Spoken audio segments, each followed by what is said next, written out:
So right in the middle of some of the hottest weather of summer, Murph, you don't care, do you? we were busy adding some fluids to the Jeep, and also concerning ourselves with getting fuel to it. Make sure it's a neutral. I know you want to run me over, but...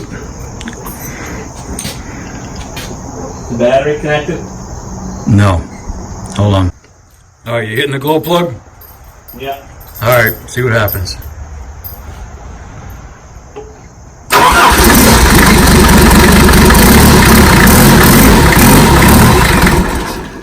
We were having some fuel flow problems.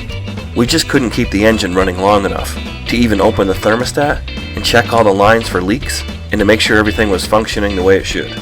We decided tearing out the Jeep's gas line and fuel filter was a good start. Here, slave. He just throws the vice grips at me. No respect whatsoever. Unbelievable. I should have covered him in oil first so it's splattered on your stupid leg. Stuff you want to fall off, or don't want to fall off, falls off. The stuff you want to fall off, doesn't. Unbelievable.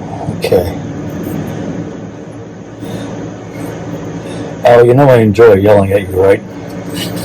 Yeah, that's obvious.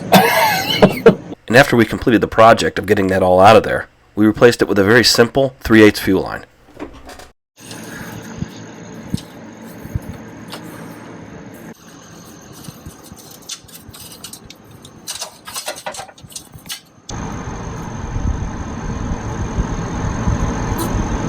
Could just pressurize the tank again. Now that looks like how it's supposed to. That's how it's supposed to be. Yeah. Stop doing that, please. Kirk.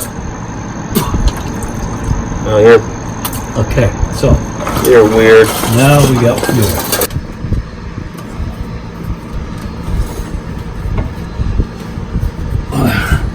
We're up for temporary. Just Watch your head. oh, that hurt.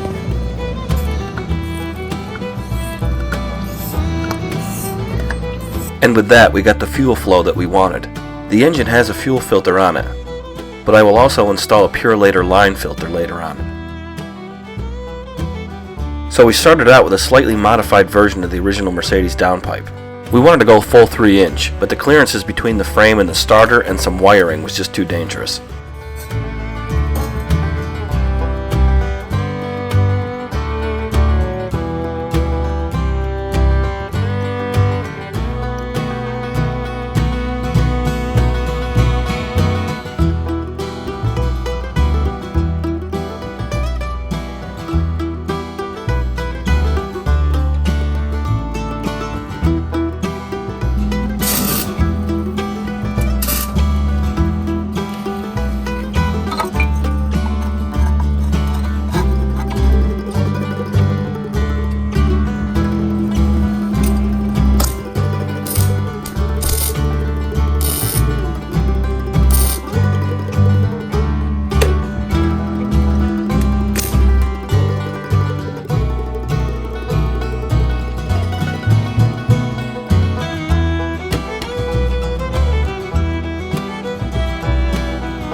So we stuck with the original Mercedes exhaust size, from the turbo down to the frame.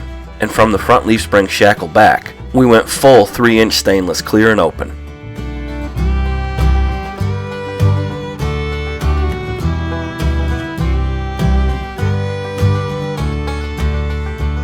So going through Kirk's rather large and extensive exhaust pile, we were able to find several pipes that qualified with the right bends, the right size, were all stainless, and we even found some quote-unquote cats.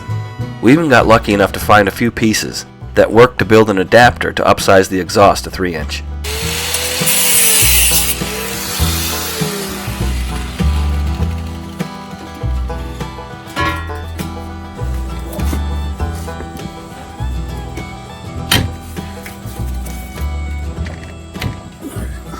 No, it's already done. This muscle-bound millennial brute just Millennial, I wish. broke that loose.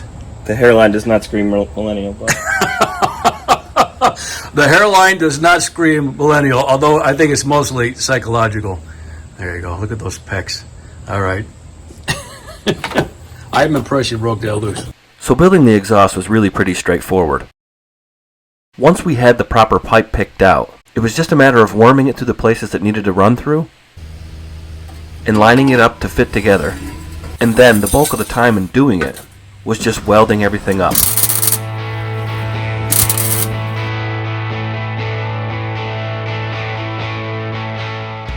Did we have another straight piece here somewhere? Is that the one you have hanging on the rear here? Yeah. Jeez.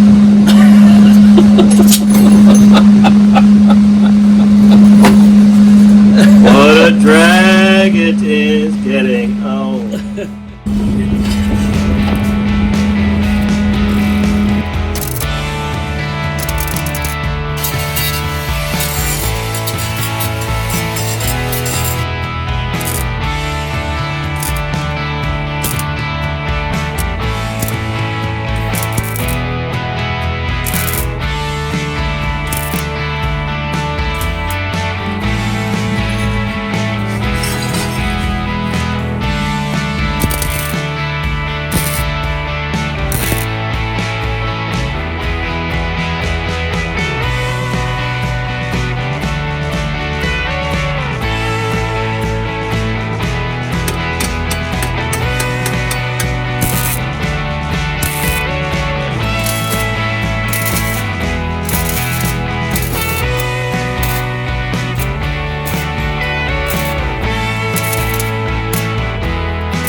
I put the bracket up, but I'm dying to hear how it sounds.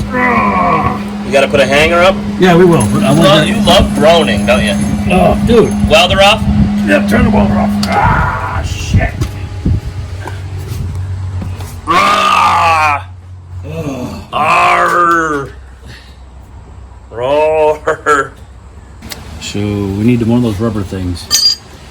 One of those rubber hangers. Where do I have one of them?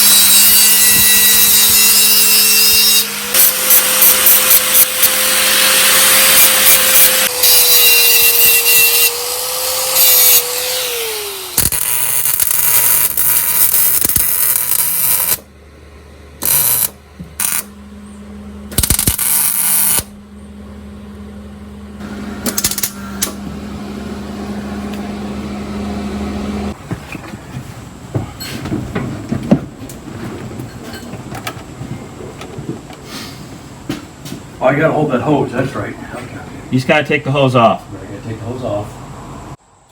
Yep.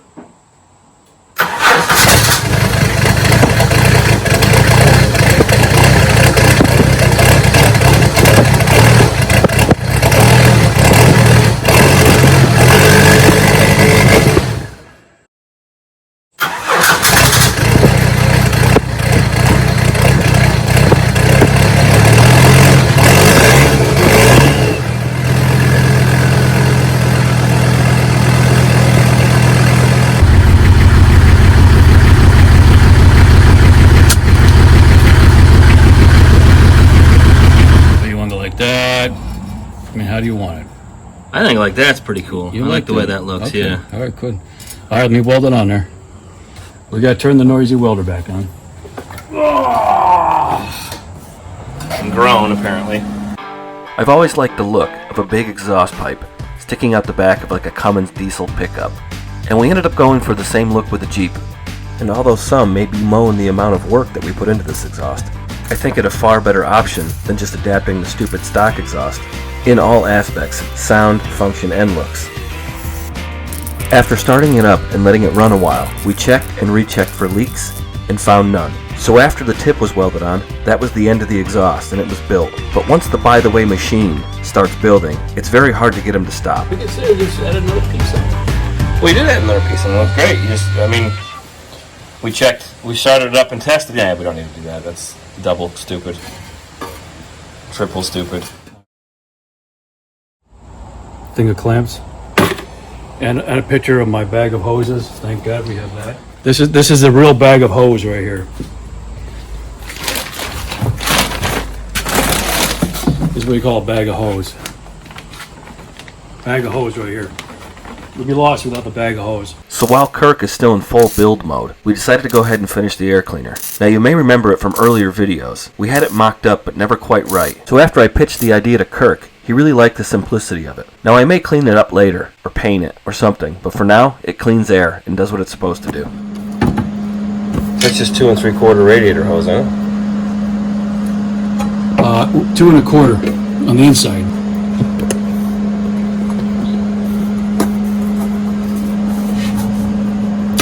Actually looks pretty good. Yeah, it does. Better than I thought it would. We were both really happy with the way it came out, and it's always much better having something that we built ourselves versus just buying it in the store. As of right now, we still have some small bugs to work out, but for the most part this project is done. Now it's time to focus on the videos and catch everybody else up. So in the next part, it's going to be the drive shaft, the slip yoke eliminator kit, and some of our first test runs, and some of our first problems. So stay tuned and thanks for watching.